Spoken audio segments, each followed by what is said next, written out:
All of our families know that every mom has the right and opportunity to change their mind. So they're not going in blind, but even knowing and even understanding that mom parenting could be the best option in the world for the baby or for her child. Maybe it is, maybe it isn't. It still hurts so much for the hopeful parent.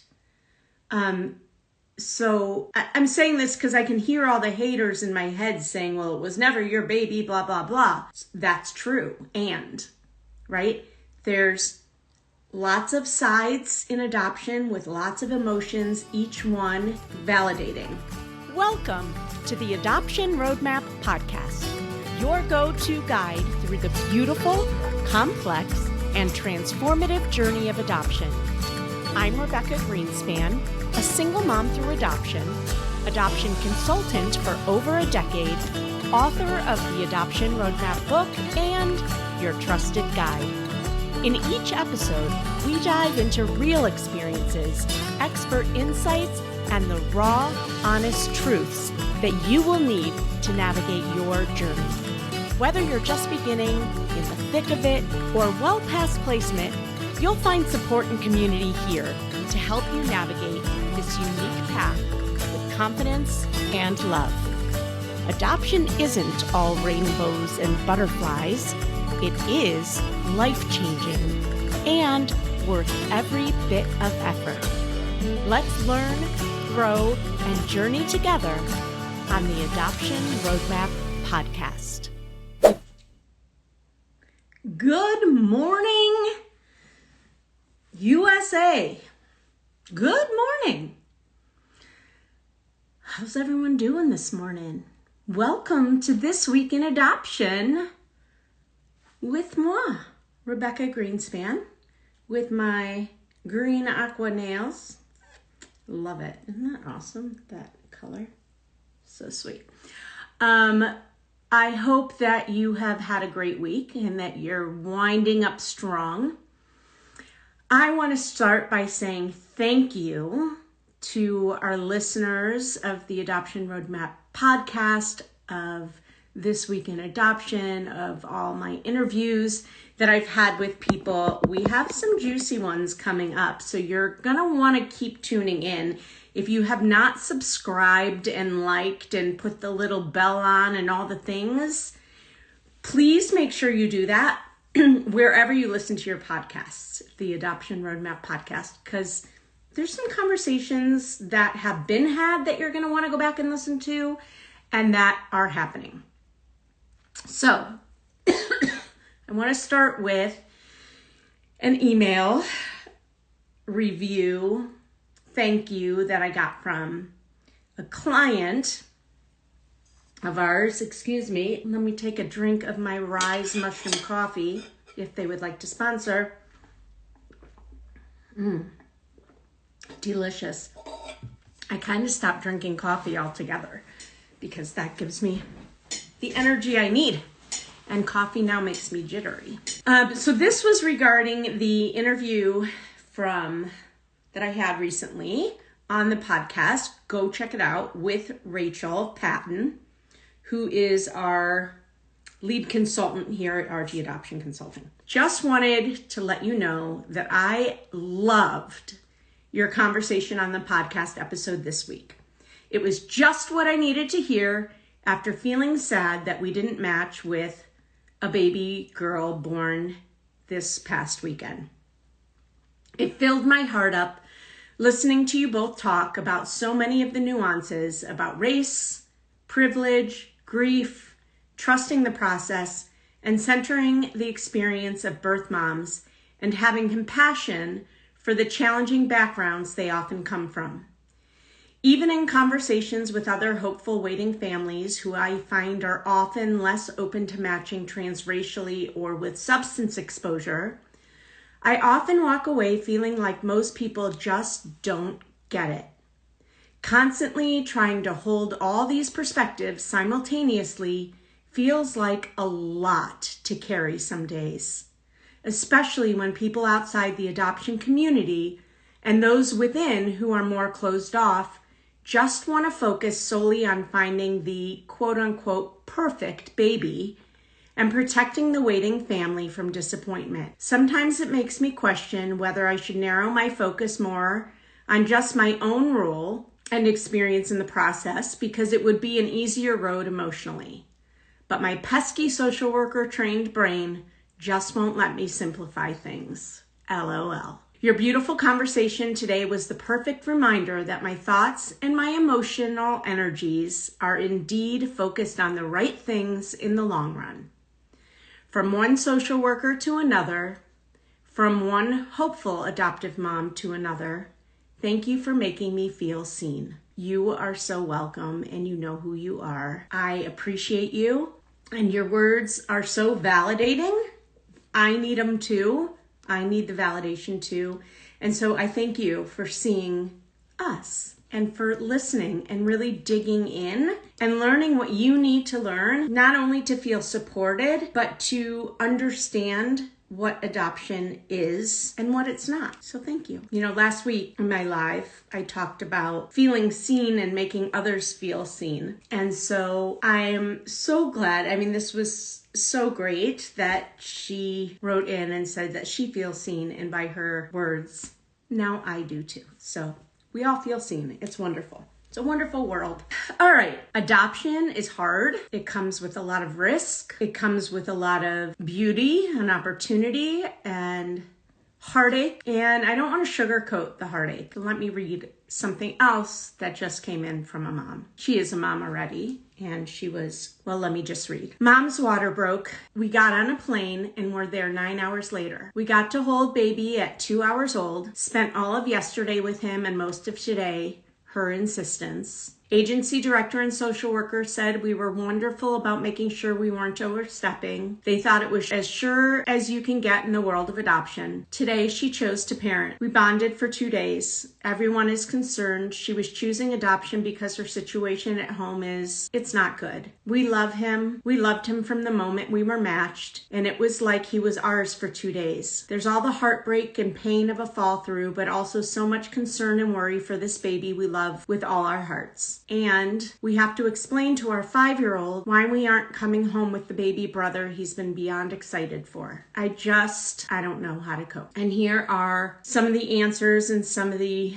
responses so that she too feels seen from our community. Absolutely devastating. I'm sorry. We had 3 fall-throughs last year, and explaining it to the kids is the hardest part. So heartbreaking. Hugs to you. And let me tell you, all of our families know that every mom has the right and opportunity to change their mind. So they're not going in blind, but even knowing and even understanding that mom parenting could be the best option in the world for the baby or for her child. Maybe it is, maybe it isn't. It still hurts so much for the hopeful parent. So I'm saying this because I can hear all the haters in my head saying, well, it was never your baby, blah, blah, blah. That's true. And, right? There's lots of sides in adoption with lots of emotions, each one validating, each one with their own validity. Another person said, so sorry. Unfortunately, we know exactly how you feel, as we had almost the identical situation happen to us at the beginning of the month. It's been hard for us as we prepare to move on. We had so many questions, frustrations, and concerns. We've been taking it day by day, but one thing I've been telling myself is that we were meant to be there for that moment in time. We were meant to be there for that moment in time. It may not have resulted in what we wanted, but we did the right thing. Hopefully for both of us, the perfect match is around the corner. Feel free to message me if you want to vent. A lot of validations and I'm sorries about how painful and devastating this must be for them. I'm so sorry your heart is broken. I know there are no words to heal this hurt, but so grateful that you shared in this moment. Sending you hugs and lots of love and my sincere empathy having been there. And then one other, I'm so sorry. The mom we were matched with for 4.5 months decided to parent also. It is never easy. Wishing the best for mama as she parents and you as you heal. Feel free to message me if you want to talk. First of all, we have such an amazing supportive community. Second of all, this hopeful mom who just experienced a loss, don't go through this alone. Let people support you. And that's exactly what this mom did, and she's been doing this whole time. And I understand some people are a lot more private than others, but if you can let yourself be seen, be validated, and be supported, it is so much easier to navigate the process. I want to tell you another unfortunate thing that happened. This has been happening more and more in the adoption landscape. And I'll start by saying there's way more positive than there is negative. And I also understand it depends which way you're looking at it, positive or negative, right? I'm using those words as I support hopeful adoptive parents, right? The birth mother world might see it the flip side, or the adoptee might see it the flip side. I'm solely speaking to the hopeful adoptive parent right now and their side and their feelings. I had a single mom who I've actually talked about in this podcast as like a masterclass of gracefulness and grit, getting up time and time again when life just keeps knocking her down. And after 3 fall throughs, she finally adopted the most perfect, beautiful baby for her, and she knows that. I think we're 3 months in post-adoption, and she just got a call, or maybe it's not quite that dad has come forth and is asking for parental rights. This agency did everything right for dad, and so did the mom, by the way. Mom gave him every opportunity to be there for the birth, be there for doctor's appointments. If he couldn't be there in person, to call in. And he continued to say no. So it's not as if he wasn't given every opportunity, and he never supported her through the pregnancy. Most likely because of that alone, he won't get rights. And still, the thought of that makes any mom want to puke and leave the country and protect her baby, because now it's her baby, right? And she's been mom to this baby, and birth mom chose her and is on board, and they have a beautiful open adoption and all of that. But it's really, really scary. It's really scary. I told her that until he gets his own attorney, so he has 60 days now to get an attorney if he wants to appeal this. So I told her until he shows that he's getting an attorney, to try not to worry about it. That's so much easier said than done. How can you not worry about it? And yet she is worried. And again, fall throughs, scammers. I had another situation this week. A situation was sent out. We had about 7 families present. It sounded great. The agency did everything they could, but the agencies a lot of times send out what they call bolos, be on the lookout, and asking other agencies in the states. Usually, well, there's state by state, but there's also national. And she did that, and she got a hit back on this one expectant mom that she was also potentially trying to work with other agencies, which means she's scamming at some level. I don't know if she has an intent to place or not, but luckily this agency found that prior to matching her. And so we were able to, they were able to save a lot of heartache and financial loss for families who presented. But we are in a world where there's scammers, there's a lot of pain on a lot of different levels, and there's a lot of risk in adoption. And the emotional is up and down, and the financial risk is huge, which is yet another reason. And if you go back and listen to my conversation with Rachel Patton,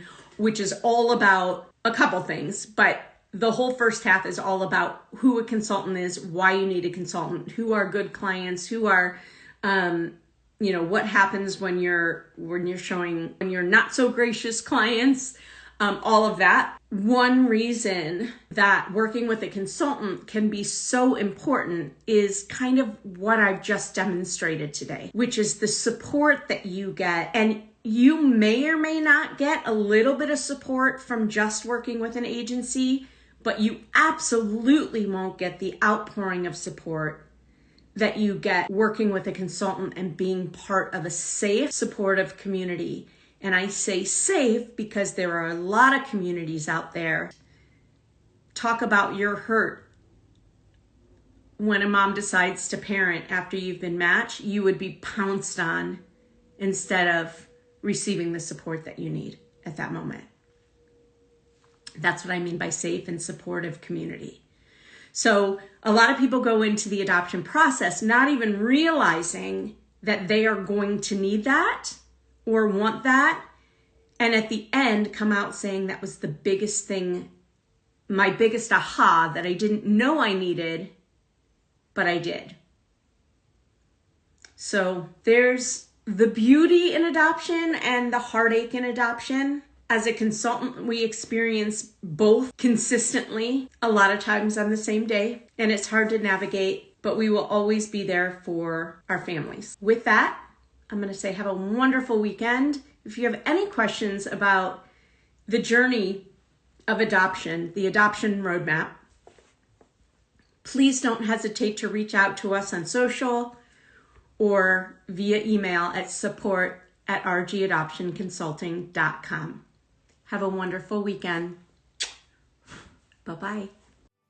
Well, I hope you enjoyed that episode of the Adoption Roadmap podcast. If you did, I have a few favors to ask of you. First, please hit subscribe so you never miss an episode. And while you're at it, I'd love to hear your takeaways. Please write a review and let me know what you liked. And if you have a question or a suggestion on what you'd like to hear, I'd love to hear that too. Please shoot me an email at support@rgadoptionconsulting.com and let me know what you'd like to hear about. And if you have a question, I may just answer it online. Thanks again for listening. Tune in every Wednesday and Friday morning for a brand new episode of the Adoption Roadmap podcast. Until next time, bye-bye.